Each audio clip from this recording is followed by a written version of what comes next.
கிறிஸ்துவுக்குள் பிரியமானவர்களே, இந்த நாளுக்கான மாலை நேரமன்னா பேதுரு எழுதின முதலாவது நிருபம் 5வது அதிகாரம் 11வது வசனம். 1 Peter chapter 5 verse 11. அவருக்கே மகிமையும் வல்லமையும் சதா காலங்களிலும் உண்டாயிருப்பதாக. ஆமேன். இதை ஆங்கிலத்தில் டாக்ஸாலஜி என்று சொல்லுவாங்க. அதாவது ஒரு மகிழ்ச்சியில ஒரு ஆரவாரப்பட்டு ஆண்டவருக்கு நன்றி சொல்லக்கூடிய ஒரு ஸ்தோத்திர பாடல் என்று சொல்லக்கூடியதாக, ஒரு மகிழ்ச்சியில, அதாவது ஆண்டவர் இப்படிப்பட்ட ஆண்டவரான்னு சொல்லி அவங்கள அறியாமலே இடையில ஆண்டவரே உமக்கே ஸ்தோத்திரம், உமக்கே நன்றி, ஆமேன் என்று சொல்லக்கூடியதாக, எல்லா மகிமை எல்லா வல்லமையும் சதா காலங்களில் எப்போதும் உமக்கே இருக்கட்டும் ஆண்டவரேன்னு. ஏன்னா 10வது வசனத்துல சொன்னார் இல்லையா, எல்லா ஜீவ நீரூற்றா இருக்கக்கூடிய எல்லா மகிமையும் எல்லா காரியமும் இருக்கிற அந்த ஆண்டவர் தாமே உங்களை சீர்படுத்தி உங்களை பலப்படுத்தி உங்களை ஸ்திரப்படுத்தி உங்களை நிலைநிறுத்துவார்னு சொன்னதுனால அவர் தான் நீ செய்கிறாரு, உங்களுக்கும் அப்படி செய்வார்னு சொல்லி சொன்ன மாத்திரத்தில் அவரை அறியாம அவர் ஆண்டவருக்கு ஸ்தோத்திரம் சொல்லக்கூடியதான ஒரு காரியம். நீங்க எப்பயுமே தெரிஞ்சுக்கொள்ளுங்க, ஒரு மன மகிழ்ச்சி உள்ள இருதயத்துல உங்களை அறியாமலே ஆண்டவருக்கு நன்றி செலுத்தக்கூடியவங்களா, ஆண்டவர் செய்த நன்மையான ஈவுகளை, ஆண்டவர் செய்து வருகிற நம்ம வாழ்க்கையில நடத்தி கொண்டிருக்கிற காரியங்களை பார்க்கும்போது நம்மளை அறியாம நம்ம வாய்கள்ல இருந்து ஆண்டவருக்கு அப்படி ஒரு பலத்த நன்றி வரக்கூடியதாக. இந்த கடிதம் இன்னும் முடியல, இன்னும் 4 வசனம் இருக்கு. ஆனா இடையிலேயே ஆண்டவருக்கு ஒரு ஸ்தோத்திரத்தை சொல்றாரு. நீங்க இது அப்போஸ்தலனாகிய பவுலோட வாழ்க்கையில ரொம்ப அழகா பார்க்க முடியும். பவுல் எப்பயுமே பார்த்தீங்கன்னா அப்பப்ப இடையில ஒரு பெரிய ஒரு ஆண்டவருக்கு ஒரு ஸ்தோத்திரத்தையும் ஒரு மகிமையும் கொடுக்கக்கூடிய காரியத்தை நம்ம பார்க்க முடியும். ரோமருக்கு எழுதின நிருபம் மட்டும் எடுக்கிறேன். அவர் நிறைய எழுதியிருக்காரு. ஆனா ஒரு கடிதத்துல மட்டும் பார்ப்போம். ரோமாபுரி சபைக்கு கடிதம் எழுதுறார். கடிதம் எழுதும்போது அவர் என்ன பண்றாரு, இது மொத்தம் 16 அதிகாரமா பிரிச்சிருக்கிறாங்க.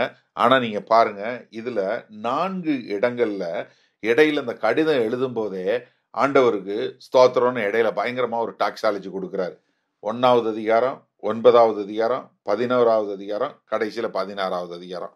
1வது அதிகாரத்துல 25வது வசனத்துல பாருங்க, தேவனுடைய சத்தியத்தை அவர்கள் பொய்யாக மாற்றி சிருஷ்டிகரை சேவியாமல் சிருஷ்டிகரை தொழுது சேவித்தார்கள், அவரே என்றென்றைக்கும் ஸ்தோத்திரிக்கப்பட்டவர், ஆமேன் அப்படின்னு சொல்றாரு.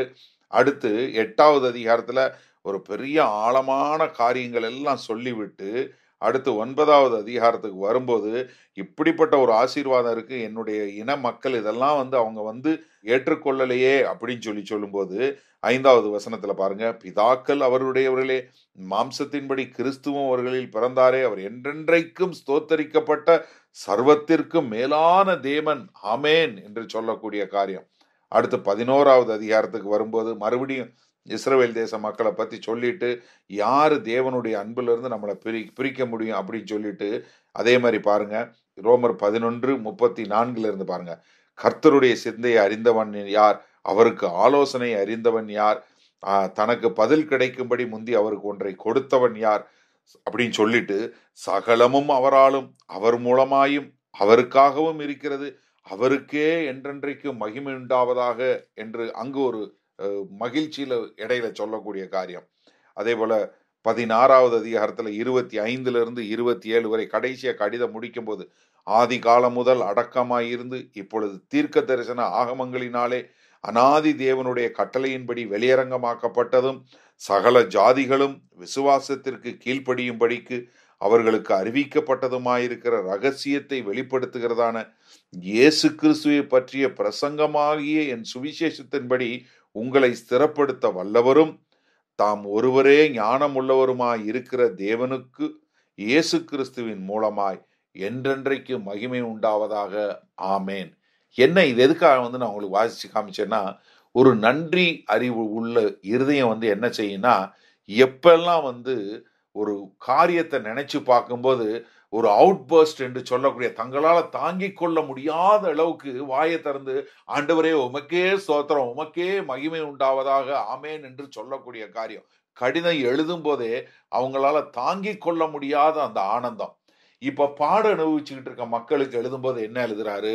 ஐயா, எல்லா ஆறுதலையும் தேறுதலையும் கொடுக்கக்கூடிய தேவன், அவருக்கே மகிமையும் ஸ்தோத்திரமும் சதா காலங்களில் உண்டாவதாக, ஆமென் என்று சொல்லி அவர் எழுதுறாரு.